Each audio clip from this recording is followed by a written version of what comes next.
Shahar maxsus trans ishlab chiqarish boshqarmasi davlat unitar korxonasi shahrimiz aholisining 72%ga xizmat ko'rsatadi.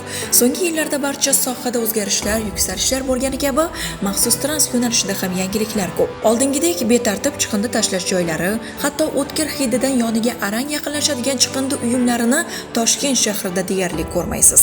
Tezkorlik, chaqqonlik kabi odatlar ishchi xodimlarning kunlik vazifasining asosidir. Lekin bugun ozodalik sari qancha harakat qilinsa, ishni shuncha orqaga tortib turgan hamyurtlarimiz ham uchrab turibdi.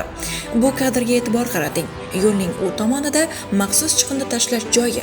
Lekin bu manzilda istiqomat qiladigan aholi yo'lning bu chetiga o'tishga erinib yoki xohlamasdan ko'cha yuzini ifloslantirmoqda. Bunday vaqtda maxsus trans ishchi xodimlarining vaqtlari 2 barobarga sekinlashadi. Natijada boshqa mahallaga kechikishlar paydo bo'lib qolishi mumkin. Bu kabi misollarga ko'plab duch kelyapmiz. Mavzuni o'zingizga qoldirmoqchimiz. Siz bu borada qanday fikrlaysiz? Izoh qoldirishni unutmang. Befarq bo'lmagan hamyurtlarimizdan javob kutamiz. Shahrimiz ozodaligi uchun o'z hissangizni qo'shing. Bu mavzuga yana qaytamiz.